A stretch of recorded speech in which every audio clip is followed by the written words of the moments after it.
I want to wish everyone, our friends and patrons, and our amazing public, a very happy Canada Day. I think that on this Canada Day, more than any other in living memory, we can celebrate our patience and resilience as a nation in facing the challenges of the coronavirus. I'd also like to welcome you back to the Aga Khan Museum, where we're doing our part to rebuild 2020.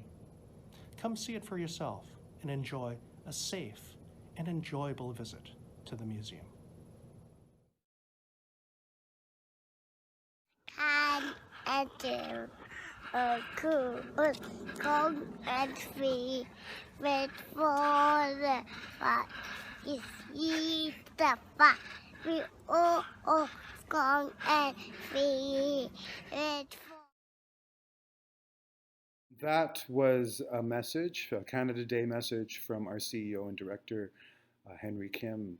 I hope you enjoyed that. Welcome to Museum Sundays on Ismaili TV. My name is Amirali Alipai from the Aga Khan Museum.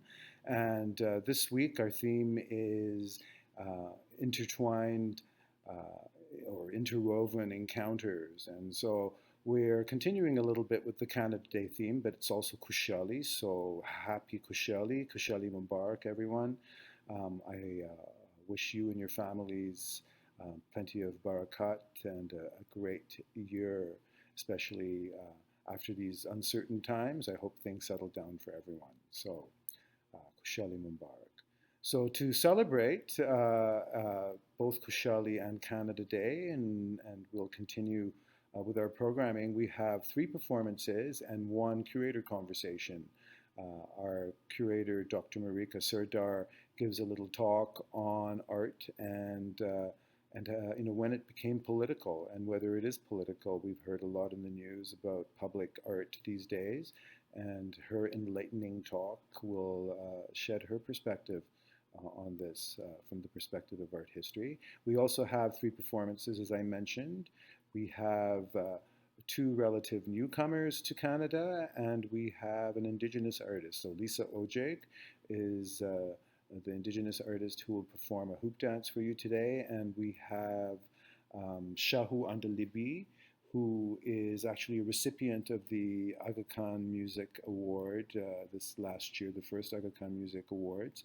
And we're very proud to have him and his pocket performance. And we also have Amelie Zhao, who's playing the erhu, an instrument that's 2,000 years old. So please enjoy the programming, and I'll see you at the end. Enjoy.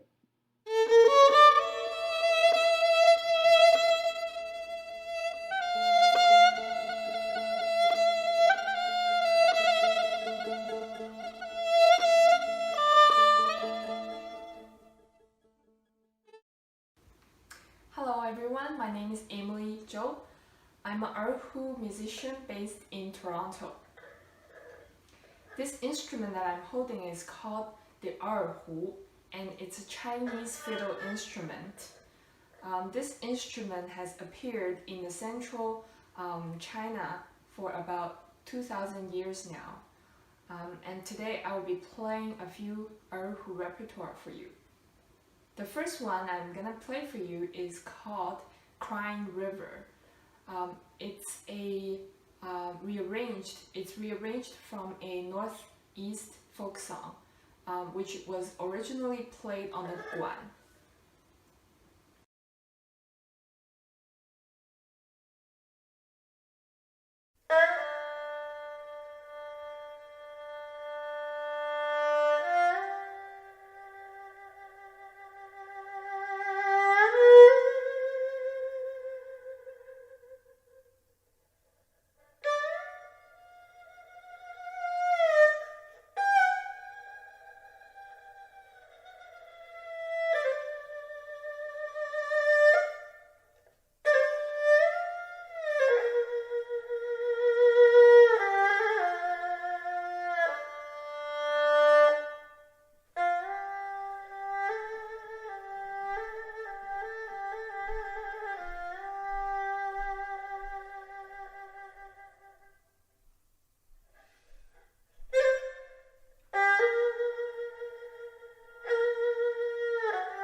next song I play for you is called The Moonlight. This song was composed in 1918 by a famous erhu composer, Tianhua Liu.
The next song I'll be playing for you is called Variations on the Red Flowers.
name is Marika Sardar, and I'm a curator at the Aga Khan Museum. As we get ready to celebrate Canada Day, I, as a newcomer, was wondering how to mark this day in terms of art, so I turned to my colleagues for some advice. They assured me that one of the defining characteristics of Canada as a nation was a desire for conversation and debate. And for sure right now, there are plenty of issues swirling around in North America, so that I had plenty of options to choose from. But one issue I've been watching with interest as an art historian is the conversation we're having about large-scale public sculpture and what to do with these kinds of things when they represent controversial figures, and whether the removal of these types of sculpture from the public sphere can be characterized as a rewriting of history. Coming from the US, I've been living in Canada for about a year now. The debate has centered on the founding fathers who owned slaves, as well as the leaders of the American Civil War who fought on the side of the Confederacy and in support of slavery. In Canada, the debate seems to focus on those with a history of a terrible treatment of the Indigenous people, figures such as Jack Dayton and, more insidiously, John Macdonald. On both sides of the border, those arguing for the removal of these kind of statues point not just to the problem of glorifying figures with, shall we say, problematic views on race, but it's also the effect that these figures have when they are in our public landscapes, even if they are just stone and bronze rather than flesh. We've learned that these aren't merely portraits anymore, but painful and constant reminder to the people against whom these men's violence was directed, reminders of centuries of mistreatment, and at the same time, the indifference today of most people to that history of mistreatment, people who can walk by these statues without a second thought. So how does this relate to the Aga Khan Museum's collection? Well, it certainly makes me ambivalent about works of art such as this, and it's got me to thinking about whether we should be presenting him in the galleries, and if so, how we do this. This is the portrait of a British man made in India in the mid-19th century. He is Sir Henry Fane, who served as Commander-in-Chief of the British Indian Army between 1835 and 1840. He was stationed in the Punjab, an area that today spans parts of northwestern India and northeastern Pakistan.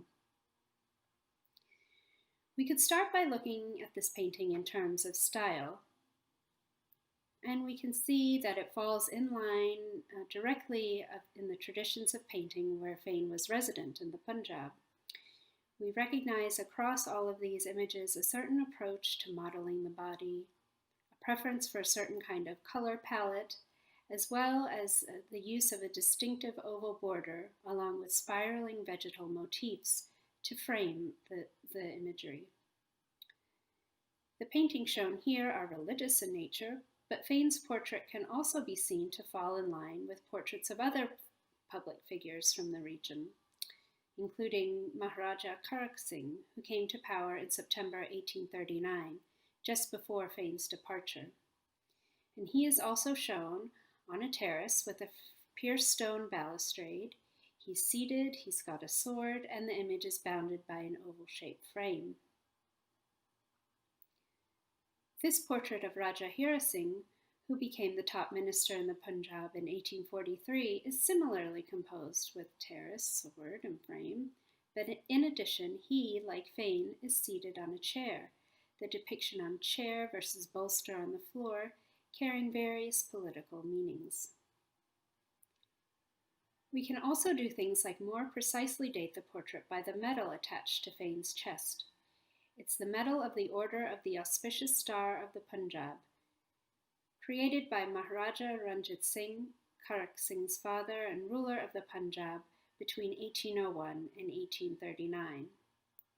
It was awarded to Fane around April 1837 when he was attending the wedding of Ranjit Singh's grandson in Lahore.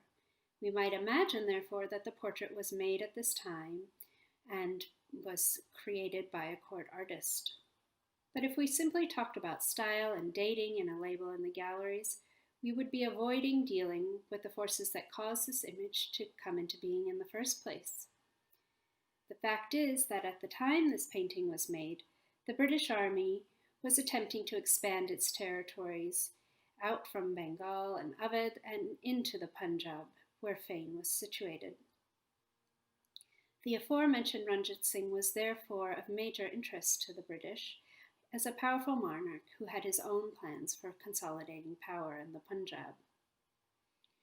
For his part, while touring his jurisdiction and attending weddings, Fane was sending secret dispatches back to the Lieutenant General in Agra, clinically assessing the military capabilities of the different groups vying for power in the Punjab, identifying the best places for attack, or making suggestions, for instance, for certain fortresses whose were useful for the British defense, but whose repairs would be paid by the Indians in the form of taxes.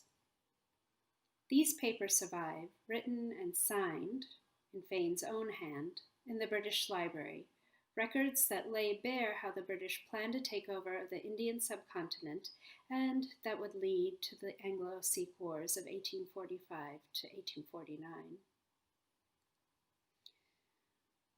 So by showing this painting, we would be dealing with this aspect of history that took place. There's no denying that, and it can't and it shouldn't be erased. The dangers of rewriting history are evident in many parts of the world, not least of which India at the moment. But what the recent round of protests around the statues is trying to move the needle of public consciousness on is making us aware that in displaying such work, we are taking the space from other figures who could be displayed and discussed. And we are potentially causing pain to visitors for whom such an image brings up traumatic pasts. Today, we're thinking more about the cumulative effect of being confronted like images like this, especially when accompanied by benignly written labels. And I write this myself as someone who has mixed Indian and English heritage, who is still trying to come to grips with an appropriate response. Just something to chew on as we fire up the Canada Day barbecue and come together as community for the first time in months.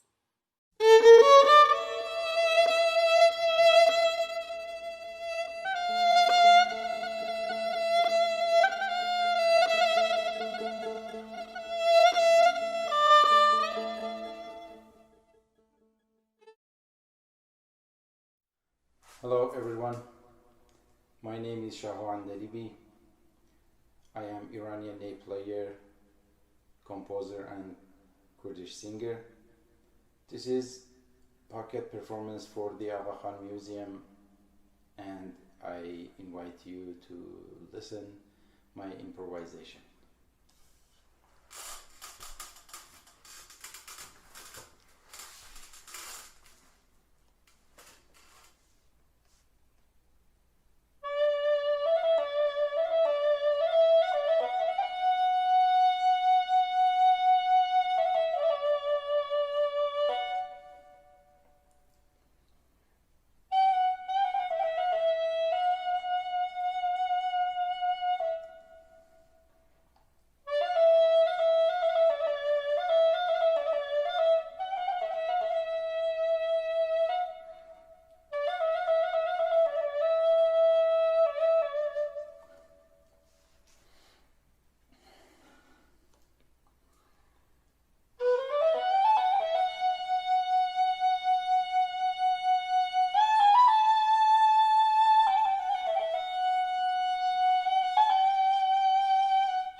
ای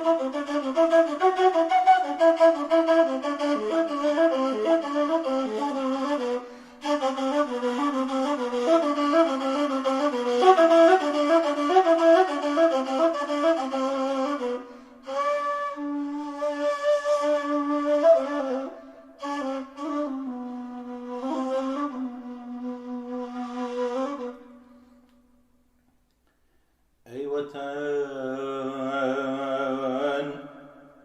ای وطن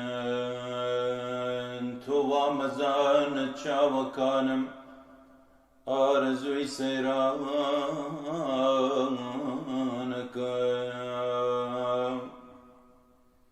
حزب الله رو لنجا دینی دید مخبورانکم 100,000 چاوی خمار و سخم آب و کچکلا بو ساعتی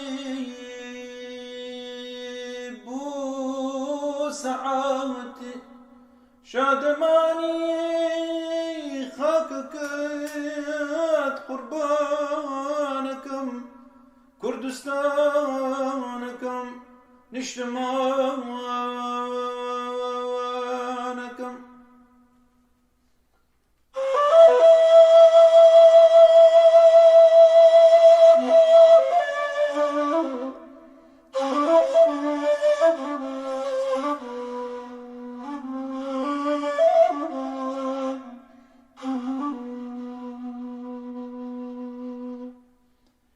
ای وطن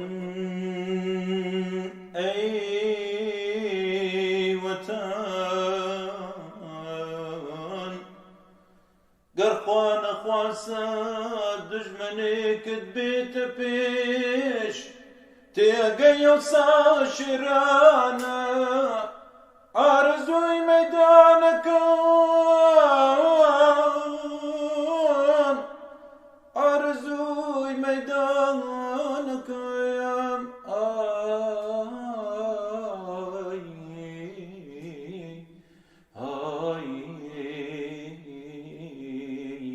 گیانەکەم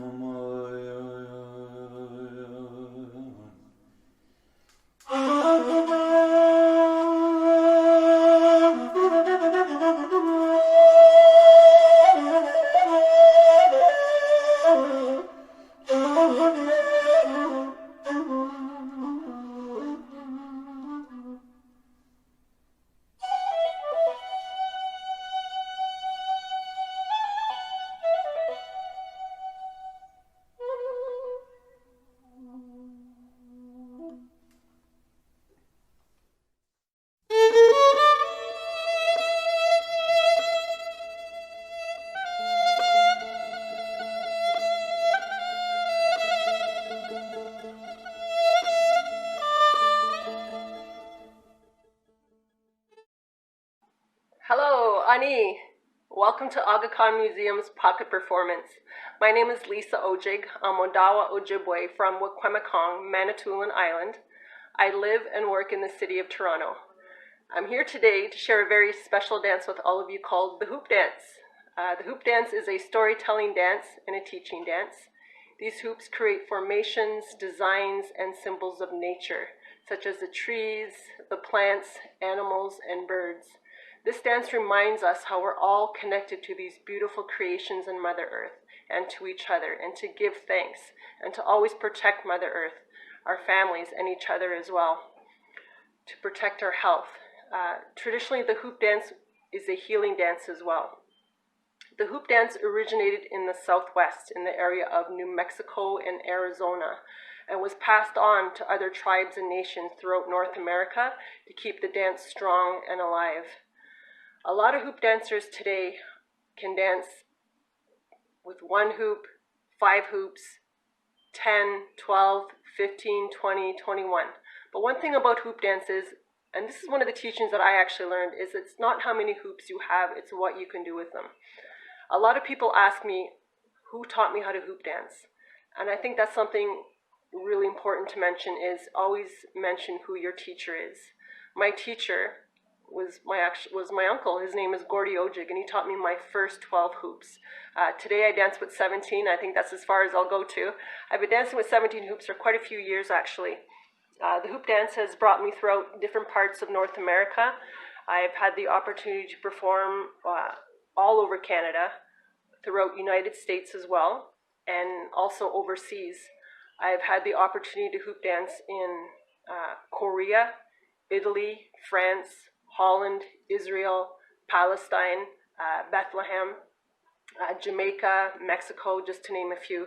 So the hoop dance definitely, I've made all kinds of great memories and experiences with hoop dance. Of course, a lot of us, as you know, we're going through a change in life right now during this COVID-19 pandemic. So a lot of people are in their homes in isolation and quarantine, for the health and safety of ourselves and for each other. So being in this pocket performance, it reminded me of how I actually perform and get ready and prepare before I go out and perform a hoop dance on the big stage with all the lights and fog machines and maybe pyrotechnics, which I've had the opportunity to dance with before. So these are big, beautiful stages, lots of room, you can move around and dance. But a lot of dancers and performers as well, they have a place where they prepare. And one of the places that we prepare, and that I prepare also, is in my home. Of course, like I mentioned earlier, we don't have all the space like we do like a big stage. So I'm going to make the best with what we have here.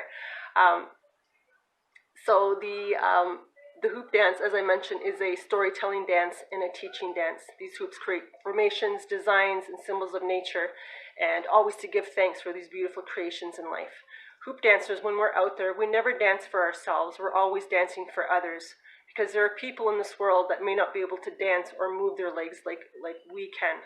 So when we're out there, we're dancing our hearts out and our spirits out for everyone that is watching. And even if you're not there, we're dancing for you. We're dancing for people who are sick, because traditionally, as I mentioned, it is a healing dance as well for both the mind, body, and spirit.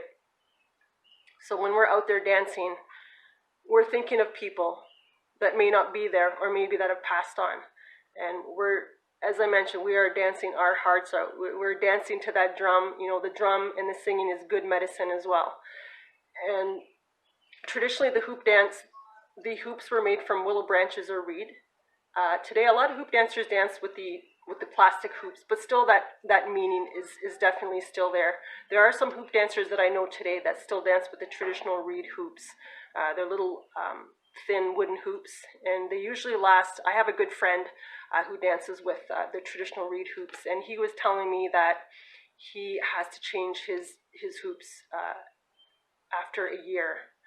And one of my good friends, Derek Suema Davis from the Hopi Nation in Arizona, still dances with traditional reed hoops as well. So one more thing I'd like to share with all of you is a lot of people ask about my outfit or our outfits that we wear. So I actually sew and design my own outfits as well. I love sewing and design. I also beaded my new outfit. You'll see that I'm wearing my new beaded accessories here. These are the beaded hair ties, the beaded earrings, the choker it's called here.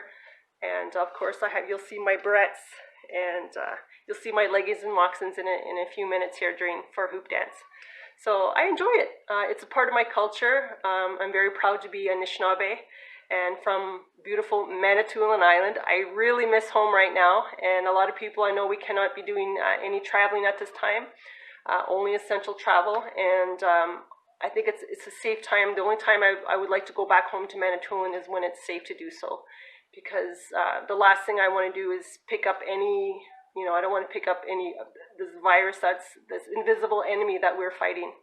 So for the health and safety of myself and my community and my family, everyone out there, it's safer that we're in our homes or we're in our bubbles, and we're going to get through this together. We're all in this together, and we will get through this together.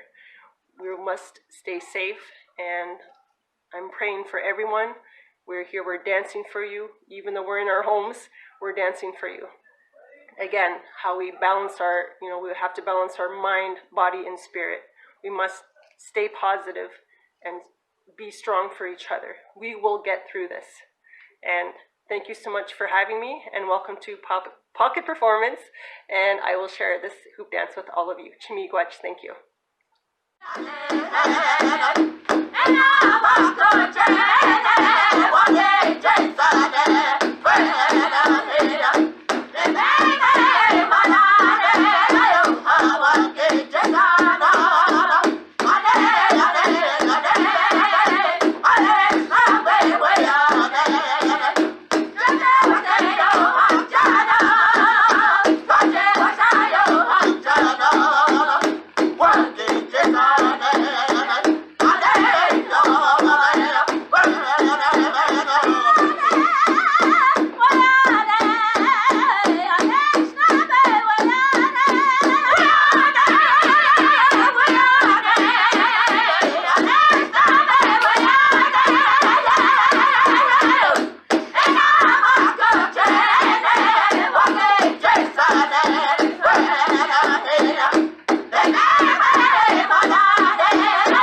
Hi, I hope you enjoyed that.